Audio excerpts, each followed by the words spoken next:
Welcome, travelers, to another episode of Hitchhiker's Guide to E&M. I am your host, Ike. Some people know me as Hito, and I want to go ahead and thank you for joining me on episode 15 of this journey, titled Grand Reopening. Shout out to Bob's Burgers. Now, I wanted to go ahead and touch base on this topic again because this was actually what I discussed in the very first episode when I was green behind the ears.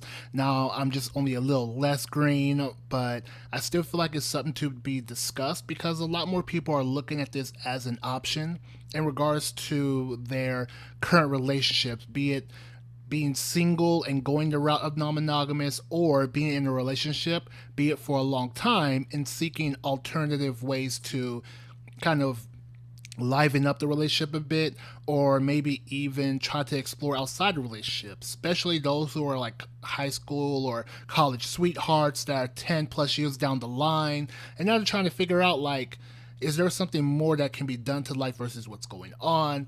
So I did want to at least talk about opening relationships one more time for this episode. But before we begin, let me go ahead and do my recommendation, which is for this road trip. The book I recommend is Bad Sex, Truth, Pleasure, and an Unfinished Revolution. This was written by Nona Willis Aronowitz. I only know the Witz part because of Dirk. And Aronowitz. And so this book itself, it is kind of a mix of like her memoir with social history and cultural criticism, pretty much exploring that kind of problem that is still going on with female desire while kind of like trying to look for answers as to why that is. Kind of the whole debate of like, there's like women are supposed to be sexually liberated, but then if you have a woman that isn't really all into like sex like that, a quote unquote prude, then hey, she's on a revolution back. And so far I've only got into like the first section. Very interesting read, so I would recommend it because I'm a fan of expanding my mind, especially on certain things that I personally won't understand. I have a penis, I identify as a man, so struggles that women have don't come to me naturally, and reading these kind of books actually help kind of cultivate the mind to see the world more rounded than the little window that I peek through, which is just me being me. And as far as what's been going on in my life, I have been busy as hell because I've been doing this coding boot camp we're on week 6 now. I got 6 weeks to go after this, and it has been hectic. It's kind of the reason why I haven't been able to record as regularly as I like, especially now that I started a new podcast, Big Letter, Little Letter podcast with my host Jam. That one has been, I've been working to get that one off the ground. We're already 3 episodes in. No, we're 4 episodes in. So I've been trying to get that off the ground. Finally made time to go ahead and record episode 15 here. Did light traveling, and by light traveling I mean a 3-hour drive to Houston for certain events. Been out there for Spankfest, gonna go out there again for Spankfest in November.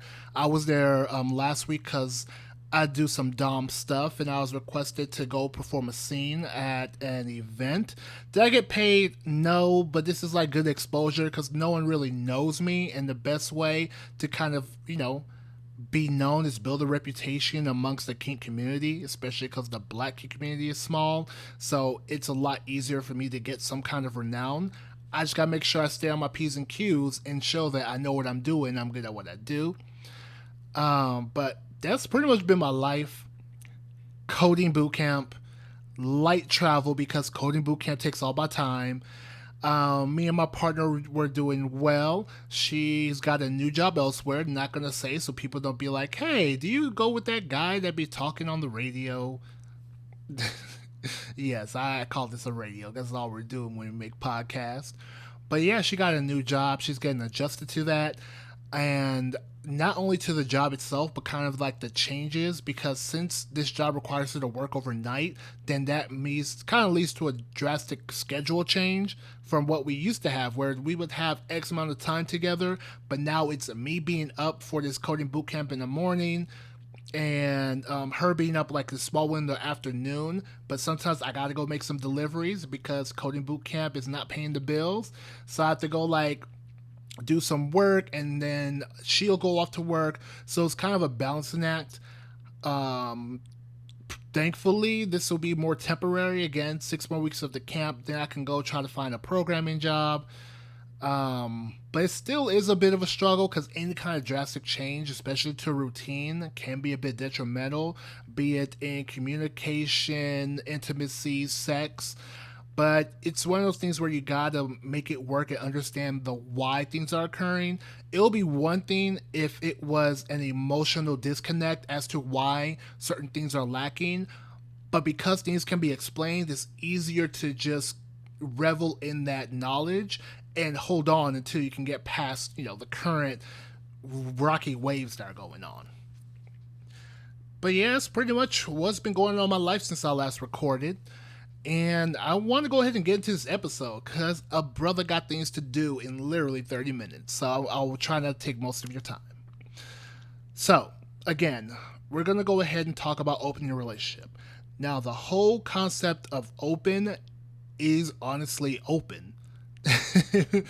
Like, it's a very vague way of describing what your relationship is.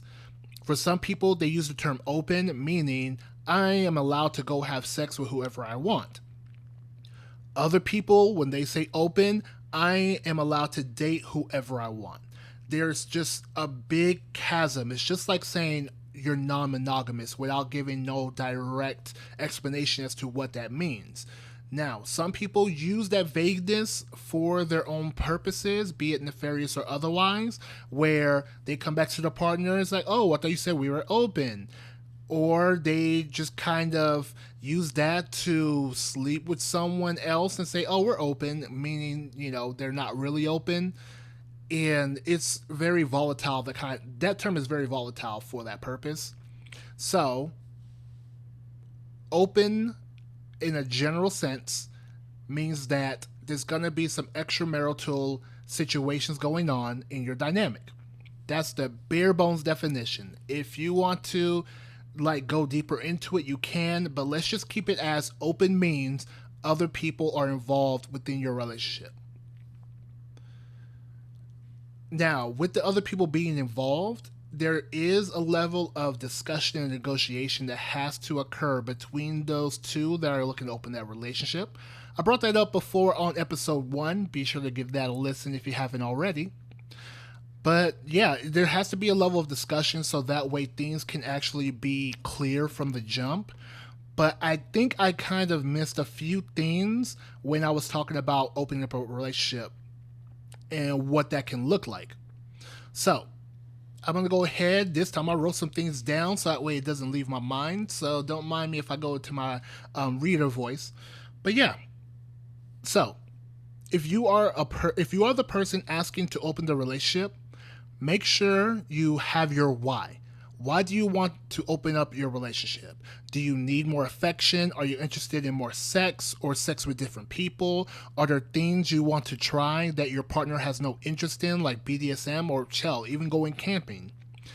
Like, the why is important because if you go up to someone, I want this thing, and they come back with why, and you don't know why, it kind of defeats the purpose. It's almost as if you're trying to just do a thing just to do it. And that normally is not enough for your partner to accept because there's no way to discuss, like, for instance, if your why is, oh, you need more affection, oh, I could provide that, I have been lacking, there could be a discussion there because maybe you don't want to open the relationship. Maybe you're just seeking something and you're using this as an answer to get it as opposed to discussing with your partner. So you make sure you have your why even before you approach the topic. And if it is about sex, make sure you say it's about sex. Do not feel shameful because you want more sex or sex with different people. If you come in with that shame and that's your true goal, then you're honestly going to hurt that person when they realize, oh, you just want to do this to get more pussy or you just want to do this to get more dick. You got to make sure that you are forthright with your reasoning and don't try to be deceitful. Because if you're trying to be deceitful, then you are kind of subverting their consent and not giving them all the information so they can make an informed decision.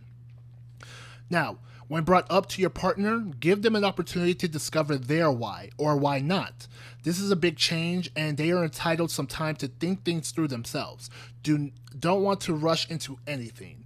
And that's because once you present it to them, they either, if they are aware of it coming, cool. If anything, I would just say go ahead and like leak it in where it's like, hey, I'm thinking about this thing. I don't have my full information yet, but I'll come back to it. So that way they can build up their reasons why or why not in terms of opening the relationship. You don't want to rush it because you don't want them to say yes when they really say no, because then things end up with hurt feelings. You want to make sure that also that you kind of, you can give them material. Like literally the next thing I have here is read up on material about E&M, ethical sluts, smart girl's guide to E&M, thriving in non-monogamy, etc.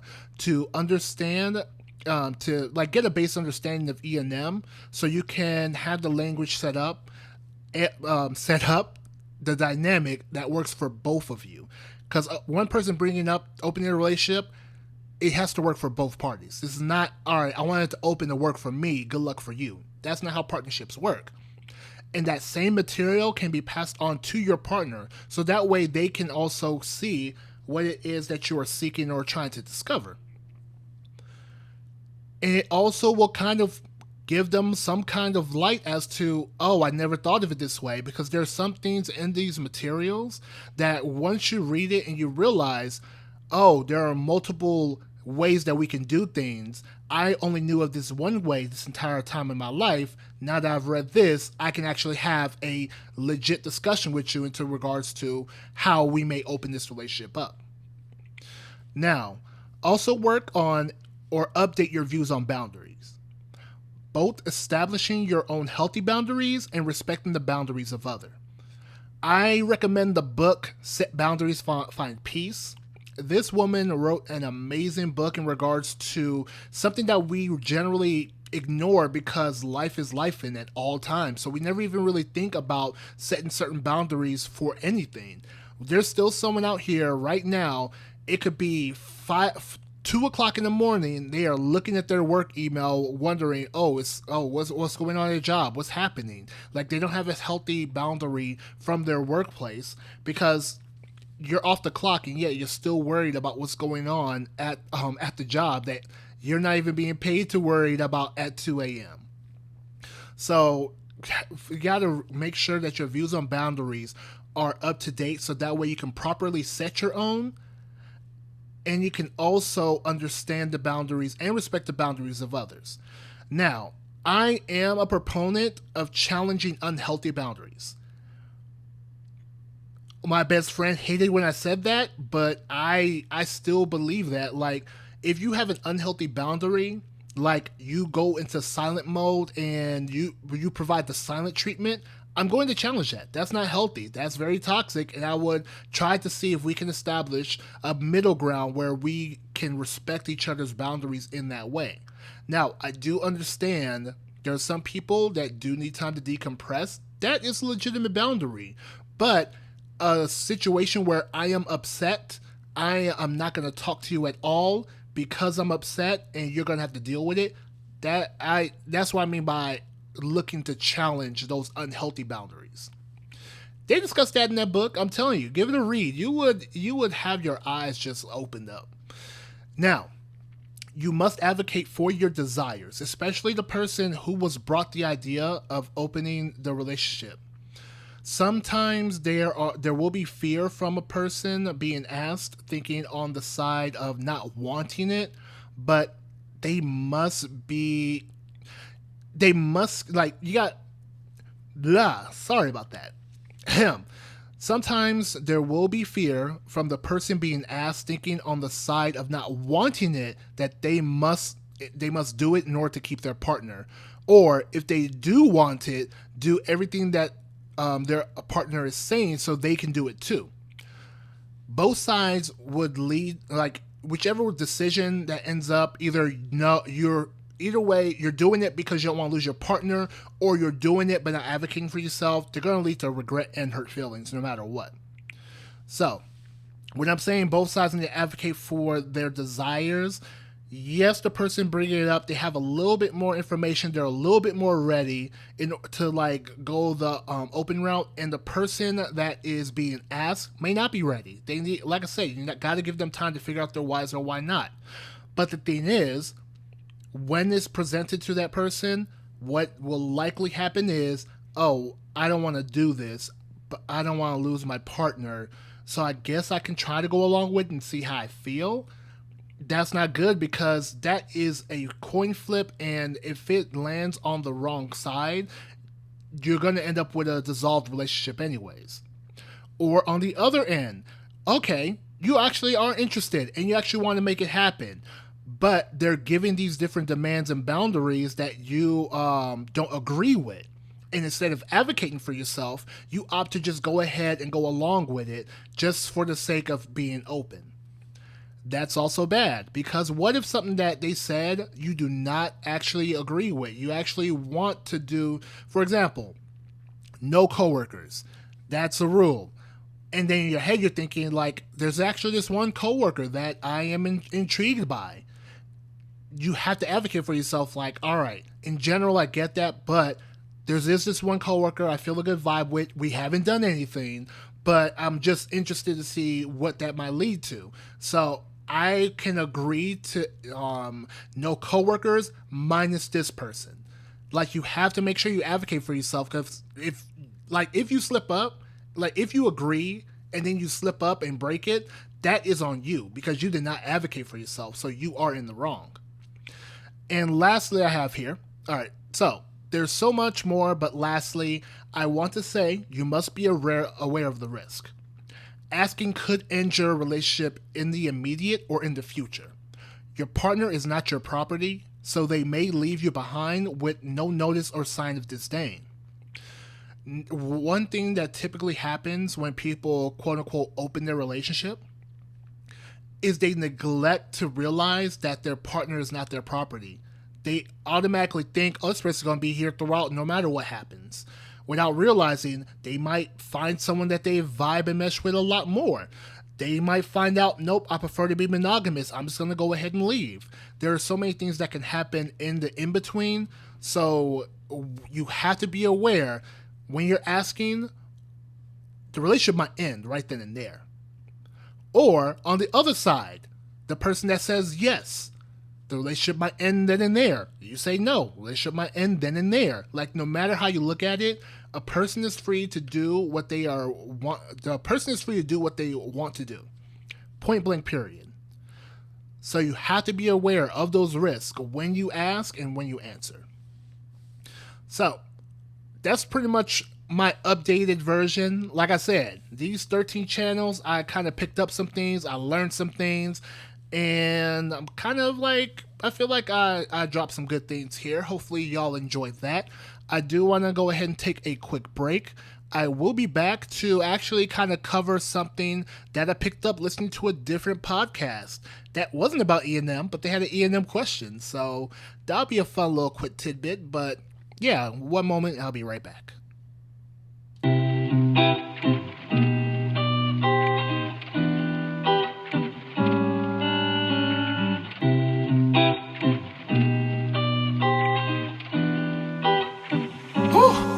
Yeah. All right, travelers, welcome back to part 2 of this episode, the grand reopening. And to wrap this up, I did want to go over something that happened. There was a letter, because I've been listening to other podcasts. I get how some people opt to not listen to other podcasts so that way their voice doesn't get skewed. But I'm stubborn as fuck. My voice is going to be my voice. I'm not going to let too many people influence it unless it's literally a situation of like them being right about something. Outside of that, I'm just going to be me, the same OG. But I was listening to the read and they had a letter about a relationship opening up. The end issue was that there was an agreement to not date coworkers, which I brought up that example, and the husband texted and kissed a coworker. They didn't have sex. They didn't go on a date.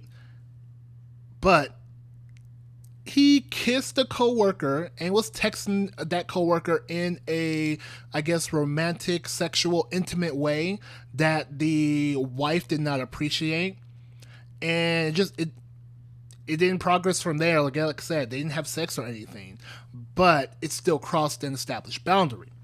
So And I believe they said this couple was married either 5 or 15 years. And it was the wife that brought up the idea of opening the relationship to the husband. And that was because she had friends that had an open relationship. She looked into it. She thought, okay, cool. That's what's up.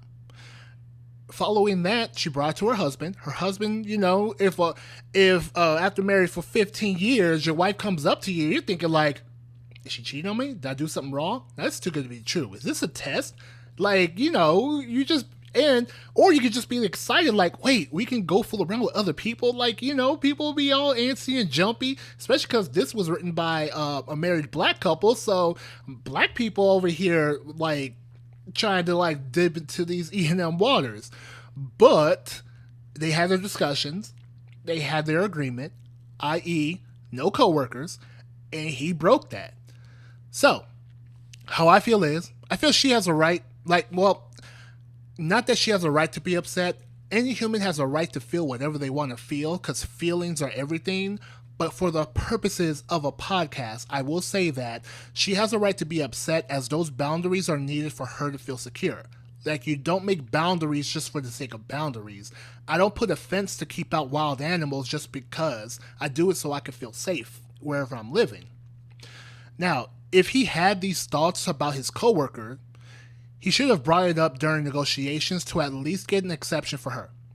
The person being asked to an open relationship has just as much power in the conversation. It is possible he felt that he could not bring his own thoughts so that she wouldn't change her mind. Because, again, if he came around and was like, oh, hey, all right, I get no coworkers, but there's this one person I do want to at least talk to, then the wife might be thinking, oh, wait, you're already cheating on me. Like, there's a plethora of things that can go wrong when trying to advocate for yourself. But if you have a solid foundation, if your communication is strong, and if, honestly, that's it. Strong foundation, 15 years, that should be like a rock. Communication, y'all are talking, y'all are negotiating. You can't be afraid to advocate for yourself, especially with someone that actually loves you. So, again, I'm on her side. It's like, you should have said, all right, can I get an exception for this person? Now, I can get, if I make exception for one, then I can make exception for others. But again, y'all love each other. Y'all ain't a corporation. If y'all can make it whatever y'all want to make it. That's the best part about non-monogamy. It's not no strict bylines and guidelines. The only thing you're strict to is respecting the boundary, protecting your boundaries. That is it. Now, lastly, I believe that both should go to a non-monogamous friendly couples therapist to discuss this. Seems both came in with an excitement but didn't consider the fallout if not done right. Also, reading books that cover E&M would be insightful to them. Going from 15 years together monogamously to opening a relationship cannot be done lightly. New patterns, habits, and behaviors come from dating new people. Before going forward with an open relationship, make sure you check on the foundation of what you have. Because if what you have is rocky, i.e., oh, I'm going to open my relationship so my man will stop cheating on me, that's a rocky foundation. He's cheating on you. It should not be a reason to bring other people into your life. As long as you two love each other, or you three or you four, because, monogamous people, polyamorous people still be dating, finding new people. You have to make sure that you two are solid. You have to make sure that you two are connected. Once you have that, honestly, after you have that, the hardest part about opening a relationship is the dating pool. Because guess what? It ain't great. It wasn't great for monogamous people. Think about it for polyamorous people. That should be the only hard part to non-monogamy. But, some people like to make life harder on themselves for no apparent reason. But that's essentially it. I wanted to make this a quick episode because it's been a while. I figured let me go ahead and jump in and share these thoughts. Plan on having some more guests in the future. Next couple of episodes, we're going to discuss these red flags and green flags, both in dating and in non-monogamy, or dating a non-monogamous person. We're going to go through certain flags that you need to be aware of because we want to make sure that we have the least amount of stress as possible. So that's the goal. That's what we're aiming for. After that, I do want to discuss jealousy and envy. I don't want to include. I'll have a compersion episode later. I don't want to throw compersion in there because people think that compersion is the opposite of jealousy when that's not the case. So we're just gonna focus on those emotions after we discuss some flags. Like I say regularly, I'm gonna try to get this more consistent now that I have like my life a little bit more in order. And if you, no, that's pretty much it. I am good to go. If you want to go ahead and follow, you can go follow Hitchhiker's Guide to E&M on Instagram. You can find Hitchhiking to E&M on Twitter.